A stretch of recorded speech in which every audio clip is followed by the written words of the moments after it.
Hey guys, it's Rachel from the Little Green Lamb, and today I have a book review on The Light Between Oceans by Stedman. I hope I'm pronouncing that last name right. But basically, this book, before I get to the synopsis, this book review will be spoiler free, and as well as if you're new to my book reviews or just need a refresher, I rate my books into 5 different categories: plot, characters, cover, suspense, and overall in terms of reading. And very soon, 5 out of 5, not so soon, 1 out of 5. So this book is basically about a married couple named Tom and Isabel, and Tom is actually a lightkeeper, so he and his wife live on Janus Rock, which is basically they're on an island by themselves for at least 6 months at a time, if not more. Sometimes it's been 3 years. And basically Isabel is having a hard time carrying a child to full term, and she really wants children. And basically one day a boat shows up that has like a dead man on it and a living baby. And Tom, who keeps all these records and is very a stickler to the rules, basically gets influenced by his wife to keep the baby, who they call Lucy. And basically when she's 2, Tom and Isabel return to the mainland and remind that there are other people in the world, and their choice to keep the baby without reporting the accident has devastated one of them, other people on the mainland. So this book is said to be heartbreaking, all this stuff, and I feel like it was equal parts heartbreaking, but I have some various opinions on this. The movie looks really good. I really want to see it. I don't think I'm going to be able to see it in theaters, but when it comes on DVD, I'll definitely be watching that. But I had some problems with this book, so I'm going to discuss it. Plot, I give a 3.5 to 5. It was a 2.75, but I found the first half of the novel was so slow, and the second half of the novel really pulled up. And I've heard like various reviews or read various reviews where people are saying the first half of the book was really good and the second half was slow, or the first half of the book was really slow and the second half was fast. So there's various, like, I feel like the second part is more intriguing. The first part you basically know a lot from the back of the book, and you're just seeing how Tom and Isabel's relationship develops, and up to the child and seeing like all that, and then it turns out later in the book you see different things. I found later in the book was more intriguing. But I found some of the language when they're describing the lighthouse, like kind of some of that filler. I feel like it wasn't really filler because it's very beautifully written, but when I'm reading a story, I'm not a detail-oriented person on the inner workings of the lighthouse and stuff like that, and the stars in the sky. I really just want the plot because I'm not really that, like, it kind of like brings me out of the book sometimes. But I feel like with the movie they won't have those sections in, or they'll be narrated, so it might make a difference on how I'm reading it. But I really wanted to get to the plot. I was like, come on, let's get to the meat of this. But I really did enjoy it. I really bumped it up to 3.5 after reading the second half of the book. It was heartbreaking. It had so many emotions tied to this book. It was equal parts heartbreaking, happy, sad, mad. Like, so many emotions were like wrapped up in this book. It didn't make me cry, but it definitely made me sad at some points.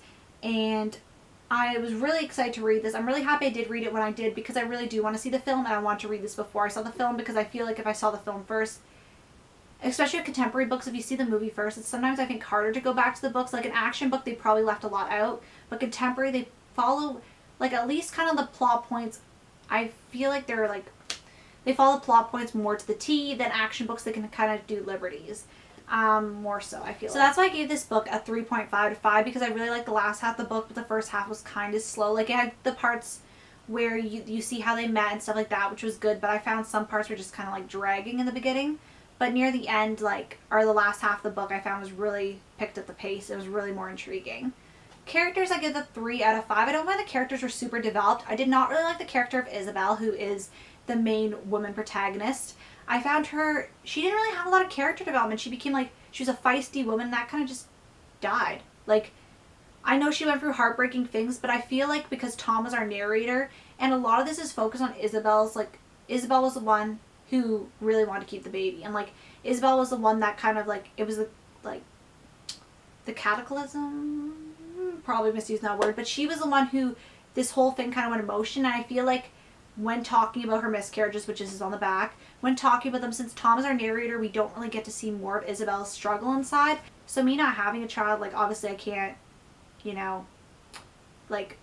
fully understand what this girl's going through having miscarriages. So it'd be more interesting, I feel like, if we could have some of her input in there, because it just glazes kind of over, and we don't get why her attitude's kind of shifted, just shifts. and we're supposed to attribute it to that, but I'd like to see more progression with that, because I found her character went from one thing to another thing so quickly, and I would have liked a little more character progression or seeing more her side, because not being able to relate to that and then not really getting a lot of explanation about that and her changing her attitude just makes her go from being a nice person, it seems like, to like still a nice person but kind of like a weird attitude change. And I wish we would have got more detail with that and more in her point of view than Tom, because obviously he's not going to be ever able to understand what she went through.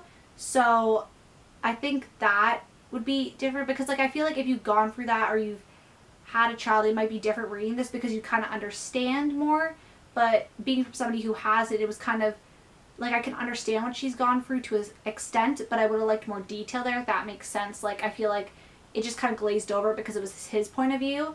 But I really like Tom's point of view for the most part. He had some, like, I had some issues with his character too. His character didn't really change that much, but you wanted him to change more. So it was like Isabel changed too much and he changed too less. There were characters I didn't really love. Like, there are characters I loved but didn't love at the same time. Like, it's a very interesting relationship I had reading this book with these two characters, because they're very much flawed, and that's made very much evident. But, you know, it's kind of hard for the reader to see character progression, especially because this novel is pretty short. Like, I know the mass market paperback's pretty thick, but I feel like there wasn't a lot of character progression, and the characters either stayed the same or changed too drastically where I couldn't really keep up. I really like the character of Lucy. We get to see her, and I think that like the portrayal of the little kid was like definitely really good. Such a sweet child, and yeah, I really liked her character. I liked Ralph and Bluey, who are two of the male friends Tom has, but they kind of like are workers, like who are delivering the shipments to the island. Really like them. You get to see other characters on the mainland, and I really liked all of them. Like I feel like I liked them more than the main characters, which was kind of weird. But yeah, so I'm going to discuss characters because I could go on a tangent, but for the most part they were okay. They were like meh, you know. That's why we got a 3, like halfway there. Cover I give 3.5 to 5. Now this cover I kept getting mixed up with two books, All the Light We Cannot See and The Nightingale. I don't know the authors of those books, but when I was trying to find this in the bookstore, I told the because they were on a display with those two books. And I told like the girl who was working the bookstore, I was like, you know, I keep getting this book confused with the title of that book because they all look similar. And she said she had the same problem, and a lot of the other people who worked in the bookstore that have read this had the same problem. They were thinking, some people when they were reading All the Light We Cannot See kept calling it this name. Like everybody kept getting it mixed up, so I was like, I'm not the only one. But I just found this cover, sorry there's like a shiny sticker, I'm just going to cover it up. It's a Heather's Pick, which is like Chapters, which is the Canadian bookstore chain. It's like their CEO's book picks, so she has certain picks she picks, and they get this like little gold sticker saying that. I haven't peeled it off yet. I don't know if I am, but I'm just going to hold my hand over it so it doesn't blind you. I like the lighthouse silhouette, and I like the yellow of the letters. I love the stars because they have certain symbolism in the book. I just find it to be an okay cover. I don't like it as much because I keep getting confused. The spine is really plain in the back. I think I would have liked to see a picture of the island. Like kind of seeing like the island, even if it was dark, and seeing like the mainland in the distance. I feel like that would have been really, really pretty. I like though how it has like the inside page for all the praise on it. So yeah, that's basically it. Suspense, I give a 4 out of 5. The suspense is pretty high, especially in the second half of the book. I really wanted to find out what was going to happen. I'd seen the movie trailer, and when I'm reading a book and the movie's already out, every like 100 or 50 pages or so, I do rewatch the movie trailer just to see like little snippets of the movie, like kind of like, you know, snippets of the movie. Don't know why I need to reiterate that. But I found the suspense pretty high. I really wanted to know what was going to happen. Though you do know a lot that happens in the back cover, there is still a lot more to cover. Even though it does look like it's a short novel, it looks like basically it'll be all filled up with that. But the first half wasn't as suspenseful, but it was at the same time because I wanted to figure out what was going to happen in the future. So that's kind of thing. And overall, in terms of rereading again, in terms of rereadability, I give it a 3 out of 5. I definitely reread this in the future. Not right away, but it's definitely something that I will reread. Maybe I'll have a different perspective like 15 years from now. Probably I'll have a different perspective on this book, and it might be interesting to go reread it then. So basically, this has been my book review on The Light Between Oceans by M.L. Stedman. I can't wait to see the film and kind of see how they compare and differ. And if you've read this book, let's discuss in the comments. Thank you guys so much for watching, and I'll see you guys later. Bye.